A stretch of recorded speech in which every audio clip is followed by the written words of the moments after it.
श्रीपादराजम शरणं प्रपद्ये. अध्याय 32. नवनाथांचं वर्णन. सद्गुरु कृपा कटाक्ष प्राप्ती. नवनाथांचा वृत्तांत. श्रीपाद श्रीवल्लभांच्या दिव्य चरणांना स्पर्श करून मी त्यांना प्रश्न केला, महाप्रभू, नवनाथ या नावानं प्रसिद्ध असलेले सिद्धयोगी सर्व श्री दत्तप्रभूंचे अंशावतार आहेत असं मी ऐकलं होतं. त्यांच्याविषयी सविस्तर माहिती आम्हास द्यावी अशी श्रीचरणी नम्र प्रार्थना. श्री नवनाथांचं नाव ऐकताच श्रीपाद प्रभूंच्या दोन्ही नेत्रांमधून अमृतवृष्टीचा प्रवाह बहिर्मुख होऊन सृष्टीवर पडत असल्यासारखं वाटलं. त्यांच्या दृष्टीतून प्रेम चैतन्य प्रवाहित होत होतं. ते अत्यंत आनंदानं म्हणाले, श्रोत्यानो, मच्छेंद्र, गोरक्ष, जालंधर, गहनी, अडभंग, चौरंग, भर्तरी, चरपट आणि नागनाथ हे नवनाथ आहेत. त्यांच्या स्मरण मात्रानंच शुभफल सिद्ध होतं. श्री दत्तप्रभूंची कृपा नवनाथांचं स्मरण करणाऱ्यांवर अपार असते.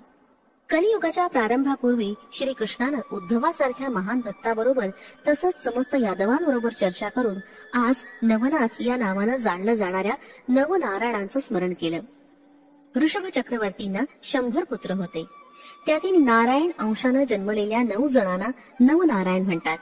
त्यांची नावं कवी, हरी, अंतरिक्ष, प्रबुद्ध, पिप्पलायन, अविर्होत्र, दुर्मिल, चमस, करभाजन अशी होती.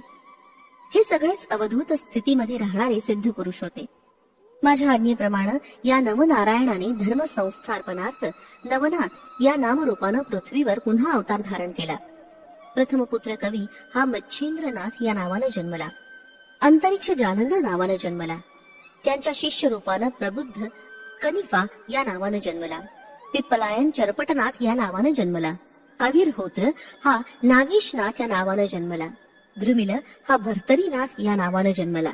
चमस रेवणनाथ रूपानं आणि कारभाजन गहनीनाथ या नावानं जन्मला.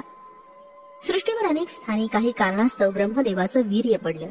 त्यातून अनेक ऋषी जन्मास येतील असं व्यास महर्षींनी आपल्या भविष्य पुराणात सांगितलं होतं. उपरिचर नावाचा एक पशु होता. त्याने एकदा उर्वशीला पाहिलं आणि तो अत्यंत मोहित झाला. त्यावेळी त्याचं वीर्य द्रवून यमुनेच्या पाण्यात पडलं. ते एका मासोळीने गिळलं. ह्या मत्स्यापासून मच्छेंद्रनाथांचा जन्म झाला. कामदेव मन्मथाला शिवानं क्रोधित होऊन आपल्या ललाटाग्नीनं जाळून भस्म केलं. त्या भस्मामध्ये सूक्ष्म रूपानं मन्मथाचा आत्मा होता. बृहद्रथानं जेव्हा यज्ञ केला त्या यज्ञकुंडातून जालंधर नाथांचा आविर्भाव झाला. रेवा नदी म्हणजे सध्याची नर्मदा नदी. या नदीमध्ये पडलेल्या ब्रह्मवीर्यापासून रेवण सिद्धांचा जन्म झाला. एकदा थोडं ब्रह्मवीर्य एका नागाच्या शिरावर पडलं आणि ते भक्ष समजून नागिणीनं खाऊन टाकलं. त्या योगानं ती नागिण गर्भवती झाली. त्याच वेळी जनमेजय राजा सर्व नाग सर्पांना नष्ट करण्यासाठी सर्पयाग करत होता. ब्राह्मणांच्या मंत्रोच्चारांबरोबर शेकडो सर्प नाग यज्ञकुंडात येऊन पडू लागले. या महाभयंकर सर्पयागापासून वाचण्यासाठी तक्षकाच्या मुलीस एका मोठ्या वडाच्या झाडाच्या बुंध्यातील बिळात लपवलं गेलं. त्या गर्भपिंडातून अविर्होत्राचा जन्म होणार असल्यानं त्या अंड्यास त्या बिळात ठेवून तक्षकाची मुलगी स्वस्थानी निघून गेली. यथासमयी त्या अंड्यातून पटसिद्ध नागनाथाचा जन्म झाला. मच्छेंद्रनाथ देश संचार करत असताना एका स्थळी त्याचा मुक्काम होता. त्यांच्या दर्शनासाठी अनेक लोक येत असत. एका वांझ स्त्रीनं मच्छेंद्रनाथांना नमस्कार केला आणि आपली व्यथा सांगितली. नाथाने भस्म मंत्रून दिलं, परंतु त्या स्त्रीनं ते अविश्वासानं उकिरड्यावर फेकून दिलं. त्या भस्माच्या अमोघ अशा शक्तिसंपन्नतेनं त्यातून गोरक्षनाथांचा जन्म झाला. पार्वतीच्या विवाहासमयी पौरोहित्य करणारे ब्रह्मदेव तिचं अप्रतिम लावण्य पाहून तिच्यावर मोहित झाले आणि त्यांचा वीर्यस्राव झाला. या कृत्याची त्यांना अत्यंत लाज वाटली आणि त्यांनी ते वीर्य आपल्या मांडीस पुसून टाकलं. त्या क्षणीच त्या वीर्याचे 60,000 भाग झाले आणि त्यातून वालखिल्य या नावाचे 60,000 ऋषी जन्मास आले. त्यातून थोडा भाग उरला होता तो कचरा समजून भगीरथी नदीत फेकला गेला. तो कचरा नदीतील गवतात अडकून तिथेच राहिला. त्यामध्ये पिप्पलायनाचा आत्मा शिरला आणि चरपटनाथाचा जन्म झाला. कोलिक मुनींनी त्यांच्या पर्णकुटीतून बाहेर जाताना आपलं भिक्षापात्र पर्णकुटीच्या बाहेर ठेवलं. त्याच वेळी सूर्याचं तेज त्या पात्रात पडलं ते महर्षींना कळालं. त्यांनी ते पात्र तिथं सांभाळून ठेवलं. भर्तरी या शब्दाचा अर्थ भिक्षापात्र असा होतो. त्या पात्रातूनच एका नवनाथाचा जन्म झाला. त्यामुळे त्यांचं नाव भर्तरीनाथ असं पडलं. हिमालयातील एका पर्वतावरील घनदाट अरण्यात एक हत्ती झोपला होता.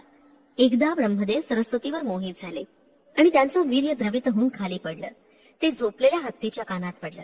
त्या कानातूनच प्रबुद्धाला जीवन प्राप्त होऊन त्यानं जन्म घेतला. कानातून जन्म घेतल्यानं या नाथाचं नाव कर्णकनिफा असं पडलं. गोरक्षकानं संजीवनी मंत्राचा जप करत मातीमध्ये एक मनुष्याकार आकृती काढली.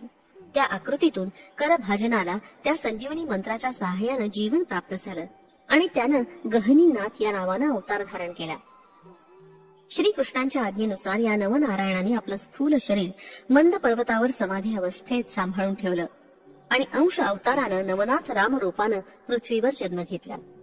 धर्म संस्थापनेचं महान कार्य करण्यासाठीच या नवनाथांचा अवतार झाला होता.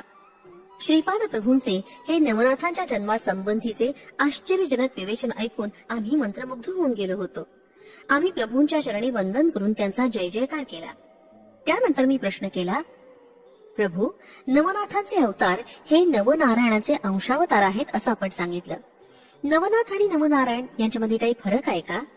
आमच्याकडे आपल्या दिव्य प्रेमळ दृष्टीने पाहत श्रीपाद प्रभूंनी मंद हास्य केलं आणि म्हणाले, श्रोत्यानो, समस्त सृष्टीच्या महासंकल्पाचं स्वरूप मीच आहे. देवी देवतांनी कार्य करण्याचे संकल्प सुद्धा माझ्या महासंकल्पाचे अंश मात्र असतात. त्या अंश मात्र संकल्पनात थोडंफार स्वातंत्र्य असतं. हे स्वातंत्र्य शेतातील झाडाला दोरीनं बांधलेल्या गायीस चरण्यासाठी जेवढं स्वातंत्र्य असतं तसंच आहे. तसंच धर्मसूत्रांना अनुसरून अंशावतारांना स्वेच्छा दिली जाते. संकल्प मात्र मूळ तत्वातूनच येतात. त्यांचं योग्य प्रकारे नियंत्रण करणं हे अंशावतारातलं कार्य असतं. कोणतीही समस्या निर्माण झाल्यास अंशावतार त्या समस्येच्या निराकरणासाठी मूळ तत्वाकडे निवेदन घेऊन येतात. मूल तत्वाकडून अनुमती घेऊन जीवांचं कल्याण करतात. या अंशावतारात राग, लोभ, मद, मत्सर, अहंकार असे मानवी दुर्गुण नसतात. त्यामुळे मूलतत्वाची कार्यसमर्थता अंशावतारात सुद्धा आढळते. या कारणामुळे अंशावतार आणि पूर्णावतार यात काही फरक नसतो. श्रीपाद श्री वल्लभांचा जय जयकार असो. फलश्रुती, सद्गुरु कृपा कटाक्ष प्राप्तीसाठी